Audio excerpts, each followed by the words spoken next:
Hello, my name is Xavier Robert, coming to you live from the capital city of Akwa Ibom State. A very good evening to you. And today on Worldview, outrage grows in Mexico following fire at a migrant center in Ciudad Juarez, in which 38 migrants died.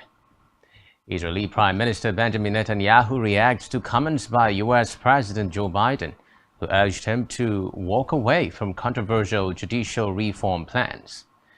Now, China threatens to resolutely fight back if U.S. House of Representatives Speaker Kevin McCarthy meets Taiwanese President Tsai Ing-wen during planned transit through the United States. The details of these stories and more in a moment.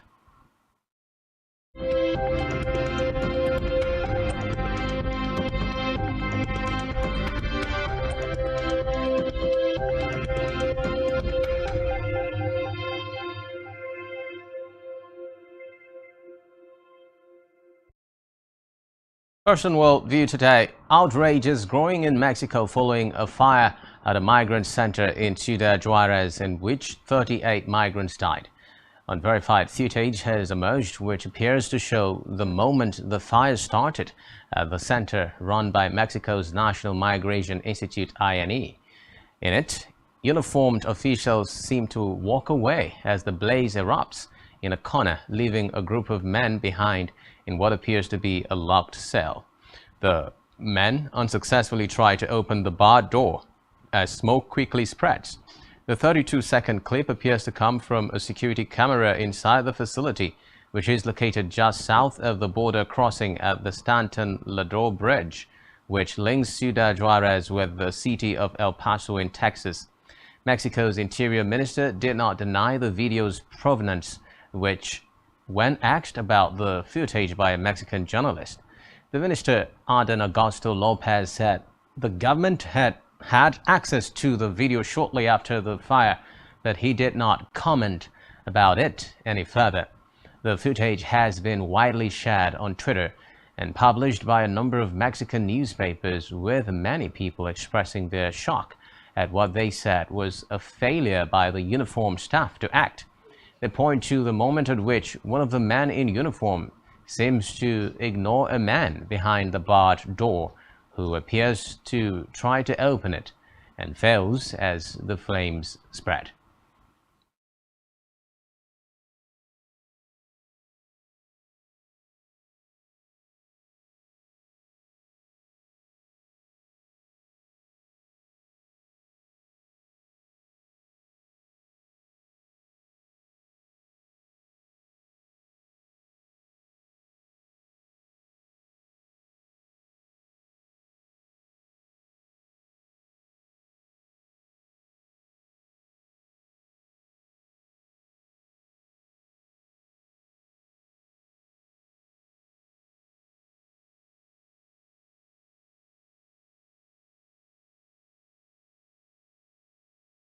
Now, Israeli Prime Minister Benjamin Netanyahu has reacted angrily to comments by the U.S. President Joe Biden, who urged him to walk away from his controversial judicial reform plans.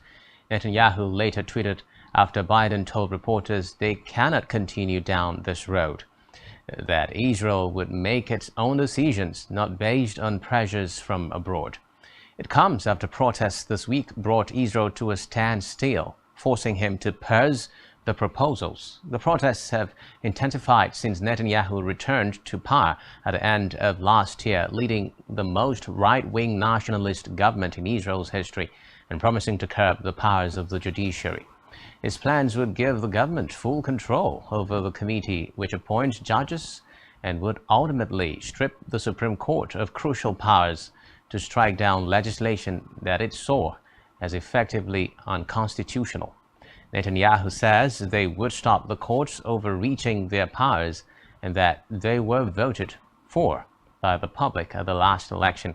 But most legal scholars say they would effectively destroy the independence of the judiciary, while opposition figures describe them as an attempted regime coup. In a related development, China has threatened to resolutely fight back if U.S. House of Representatives Speaker Kevin McCarthy meets Taiwanese President Tsai Ing-wen during her planned transit through the United States. The warning today came as Tsai was due to depart for a trip to Guatemala and Belize, which will see her transit through New York and California in the U.S. While not officially confirmed, she is expected to meet McCarthy while in California at the end of her 10-day trip. China, which claims democratically ruled Taiwan as its own territory, has repeatedly warned U.S. officials not to meet Tsai, viewing it as support for the island's desire to be seen as a separate country.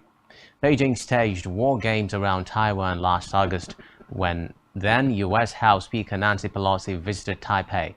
Taiwan's armed forces have said they are keeping watch for any Chinese moves when Tsai is abroad.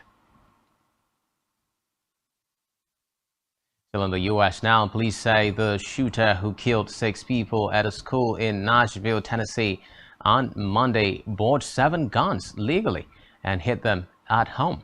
Investigators say the suspect's parents felt the 28-year-old should not own weapons and did not realize the guns had been concealed in their house. The 6 people, including 3 children aged 9, were killed in the attack at the Covenant School. The police say the suspect was under doctor's care for an emotional disorder.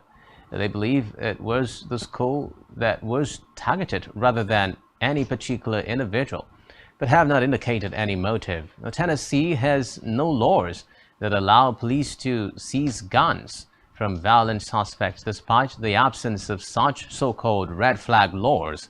Police said they would still have sought to have the weapons confiscated if authorities had had any warning that the suspect could have posed a threat. In Italy now, the country's right-wing government has backed a bill that would ban laboratory-produced meat and other synthetic foods, highlighting Italian food heritage and health protection. If the proposals go through, breaking the ban would attract fines of up to 60,000 euros. Now, Francesco Loro Brigida, who runs the rebranded Ministry for Agriculture and Food Sovereignty, spoke of the importance of Italy's food tradition. The farmers' lobby praised the move, but it was a blow for some animal welfare groups, which have highlighted lab-made meat as the solution to issues including protecting the environment from carbon emissions and food safety. On the Russia-Ukraine war, a leading UK defense think tank says Russia's security and intelligence services have achieved greater success in Ukraine than its army. A report by the Royal United Services Institute, RUSI, has it that Russian spy agencies began preparing for the invasion of Ukraine as far back as June 2021. RUSI adds that the Federal Security Service has quickly dominated populations in occupied areas of Ukraine. It further says the report was compiled using sources including captured documents. Ukrainian intelligence officials intercepted communications and on-the-ground research also contributed. The researchers say the FSB has been able to download government computer hard drives to identify pro-Kyiv individuals that its agents want to arrest and interrogate. Meanwhile, Ukrainian President Volodymyr Zelensky warned unless his country wins a months-long battle in the eastern city of Bakhmut, Russia may begin building international support for a peace deal that could require Ukraine to make unacceptable compromises. He also invited the leader of China, long aligned with Russia, to visit Ukraine. Zelensky said if Bakhmut falls to Russian forces, President Vladimir Putin would sell this victory to the West, to his society, to China, and to Iran. According to Volodymyr, if Putin will feel some blood, smell that Ukraine is weak, he will push hardest. The president said he worries the war could be impacted by shifting political forces in Washington. Zelensky also extended an invitation to Chinese President Xi Jinping. Now, China, economically aligned and politically favorable towards Russia for decades, has provided Putin diplomatic cover by staking out an official position of neutrality in the war. Xi visited Putin in Russia last week, raising the prospect Beijing might be ready to provide Moscow with the weapons and ammunition it needs to refuel its depleted stockpile. But Xi's trip ended without any such announcement. After the break, we have reports from Peru, where Peruvian prosecutors are investigating President Dina Boluarte and former President Pedro Castillo for allegedly laundering money as part of a criminal organization. Do stay with us for details on this and more right after the break.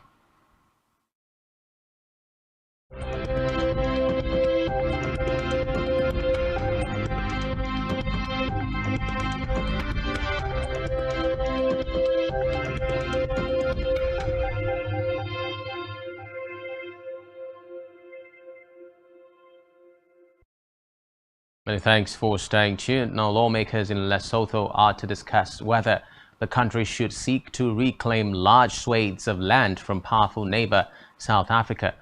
A motion put forward by an opposition member of parliament is aiming to have the parliament declare South Africa's entire Free State province, which borders Lesotho, as well as areas of 4 Mo regions, as part of the small mountain kingdom. The lawmaker Tsepo Lefolo of the Basotho Convenient Movement BCM told journalists before the debate that he hopes that after the debate the country will be returned to it as should have long been. The disputed regions were historically inhabited by the Basothos, a people from southern Africa's Bantu ethnic group, who represent a large majority in Lesotho.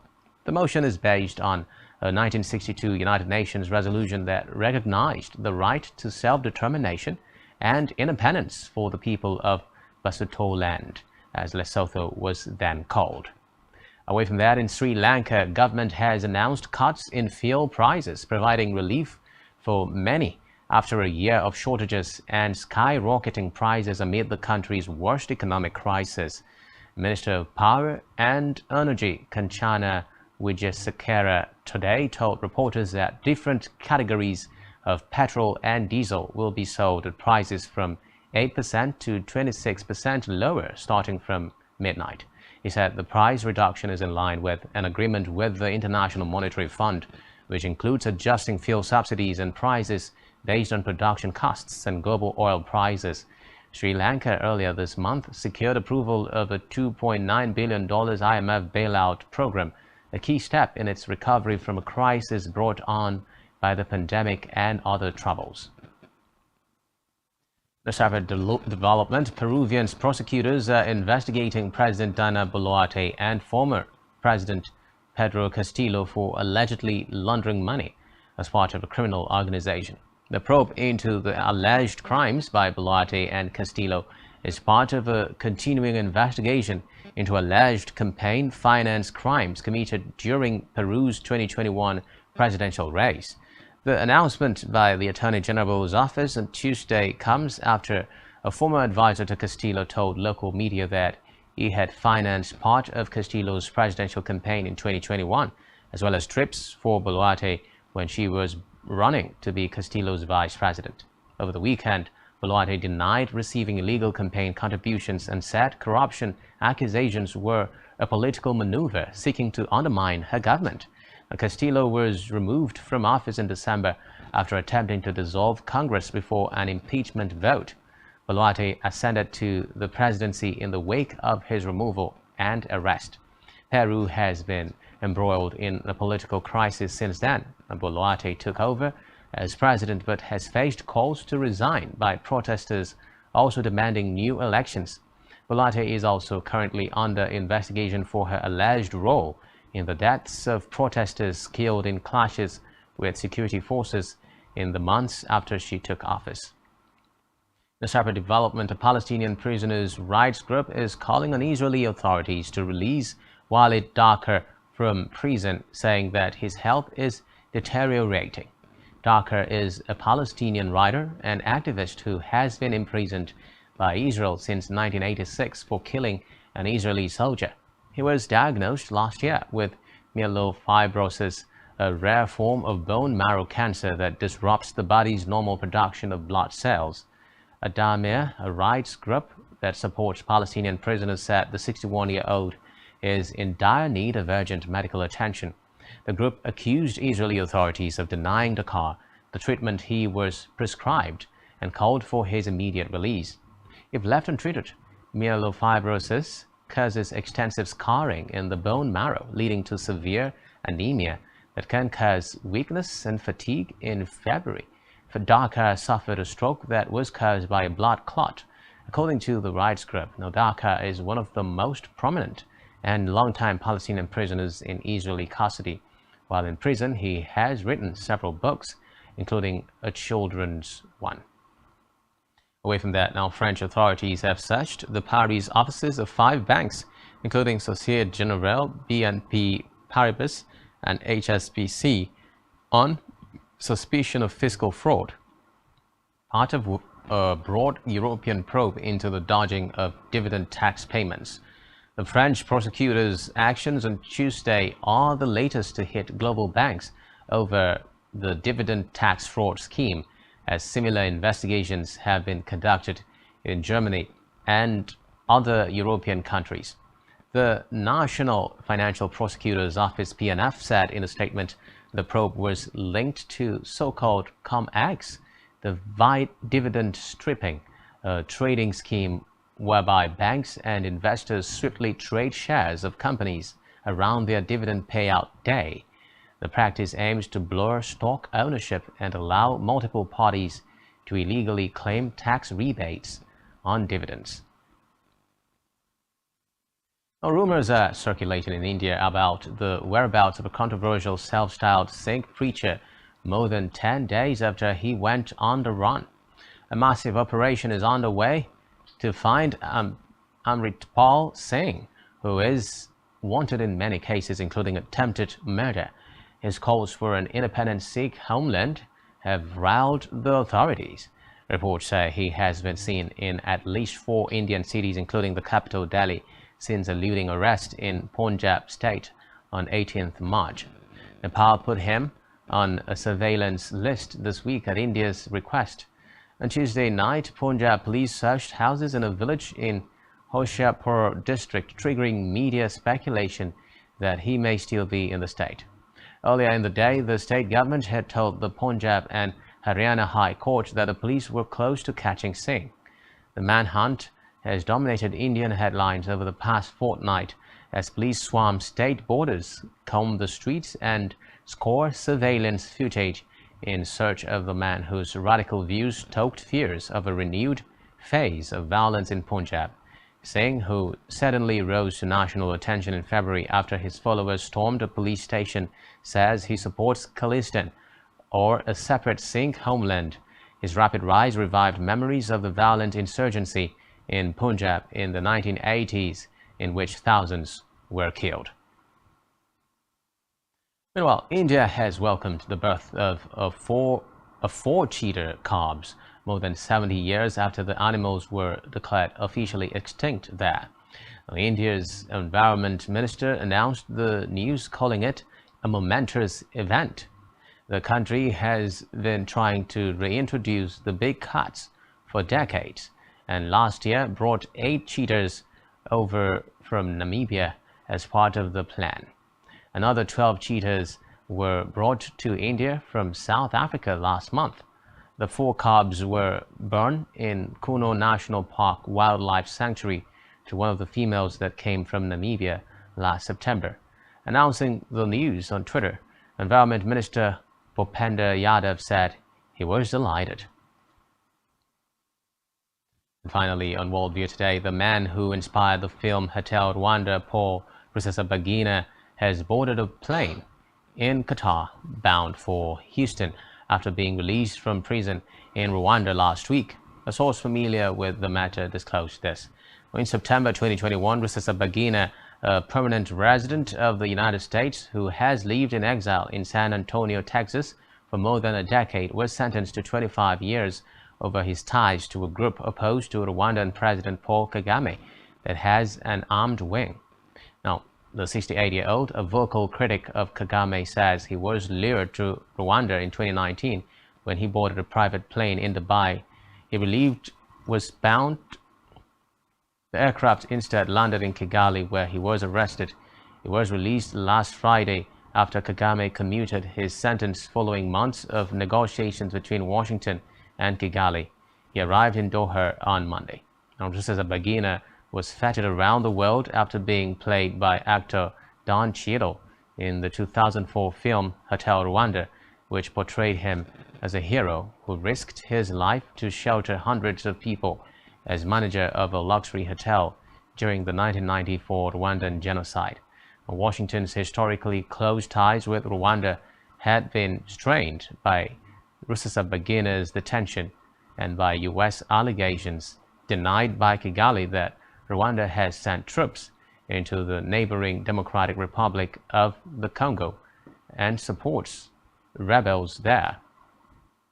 The European Union and experts from the United Nations have also made similar allegations. With that, we wrap up our package for you on Worldview today. Do ensure to follow us on social media and subscribe to a YouTube channel, all of which you can find on our website, spectrumtv.ng. Now, you have been watching Worldview on Spectrum TV. My name is Xavier Robert. Do enjoy the rest of your day. Bye for now.